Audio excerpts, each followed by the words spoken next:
What is up, guys? It is Robert of Movies with Me, and welcome to the In the Earth movie review. This review will contain no spoilers, just to let you know. This movie was directed by Ben Wheatley, and it stars Joel Fry, Alora Torchia, and a lot more other people. I hope I said the names right. I always have to say that, hopefully. This was a movie I had no clue about, Admittedly, when I see a horror movie, my expectations are always pretty damn low just because a lot of horror movies that come out aren't very good. They're filled with either jump scares and stuff, and I just don't care for them. But as soon as I saw the intro to this and I found out the director was Ben Wheatley, which he made the movie Free Fire, which was good. I really enjoyed that. And I was like, all right, this just might be good. And I will say, this was a pretty entertaining and very unsettling movie. In this movie, there's a virus going around, and it's very reminiscent to COVID. Just Ben Wheatley actually, I think, wrote this whole movie during COVID. Joel and Alora's characters are going for like an equipment run, and so they go into the forest, and obviously, the forest always features some strange things when you're in a horror movie. While they are in the forest, they go pretty deep in, and they actually run into a guy named Zach. And Zach is not a good guy. He pretty much kidnaps them and some fucked up shit happens. I did not watch the trailers to this, so I don't know how much was said, and I think that's all you really need to know. They go into a forest, some guy kidnaps them, some shit happens. And I think that's all you really need to know when you actually go into this movie. Because there's a lot of twists and turns that happen that are pretty damn interesting. For one, this is a horror movie that feels like could happen. I feel like this could end up you going into a forest and running into some people that genuinely want to do harm to you for one reason or another. When it comes down to it, a lot of tortures come down to, rituals and supernatural things that people feel like are there. And the others, like Joel and Alora, look at Zach and stuff as crazy. Like, whoa, what are you talking about? What is this? And the situations that they get themselves in the forest really can be unnerving. And that's one thing that I gotta give credit to for this movie. It is genuinely intense. There are a lot of times where you will sit in your seat just crunched up like, oh, this is happening. Those are the best types of thrillers and horror movies, ones that make you feel something, The pacing isn't the greatest in the beginning. It's a little slow paced, and especially I wasn't quite sure as to what was going on, where were we going in the story. But once, Zach is put into the picture and they do get kidnapped and stuff happens, then you start to understand, the momentum starts building up, and I see where it was going. But in the beginning, I just didn't feel the buildup was really that interesting, so it takes a little bit to actually get going. One thing that I noticed is they kept changing cameras. I mean, I assume they were changing cameras because they would drastically be different in quality and color and just a visual flair. Like, it genuinely looked very different. And it happened a decent amount, and it could just be an artistic choice, but I just didn't feel it looked good. I think it really showed that the other camera was really poor compared to the camera that they used for a majority of the film, and I don't know why they did that. I'm sure it's an artistic choice. I just didn't care for it. I think it took me out of the film because I kept noticing, oh, that's a different camera.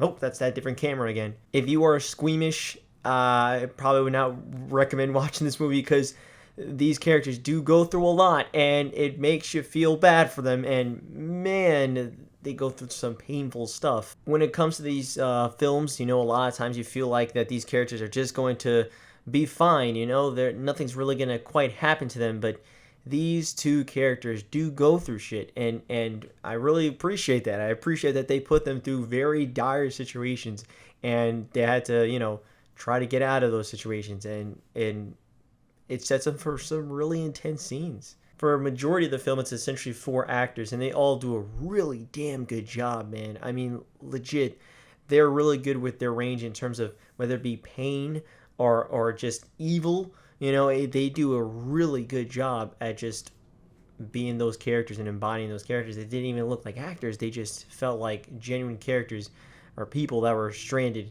in this forest and just in a situation that they just don't want to be in. One thing you'll see before you actually watch this movie, and I went to AMC, so I went to AMC and they had a paper out there saying, hey, if you're susceptible to seizures, please don't watch this movie, and that happens in a lot of movies, I guess you could say. But before the movie, the actual In the Earth movie had a warning before that saying, warning, if you're susceptible to seizures, please do not watch this movie. And I'm like, oh my God, what the hell's happening in this movie? Like, what's going to be happening?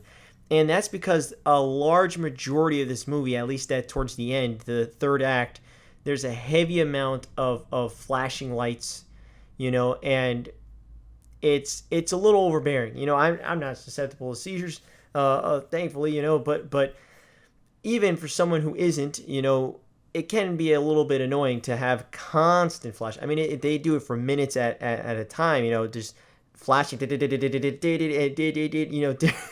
different types of flashing, and it could be a little overbearing and a little bit frustrating to the point where you're kind of annoyed. You're like, all right, can we stop this? And it definitely makes you feel something, right? And it's one of those movies that literally, the sound design, the way they had the sound design also made me feel something. There's something in this movie that some people want to talk to, essentially. And in order to do that, they use sound and light, the flashing lights. And so I will say what's really impressive about that is that I really enjoyed it, while I also was annoyed because, I'm sorry, but watching flashing lights is annoying, at least to me.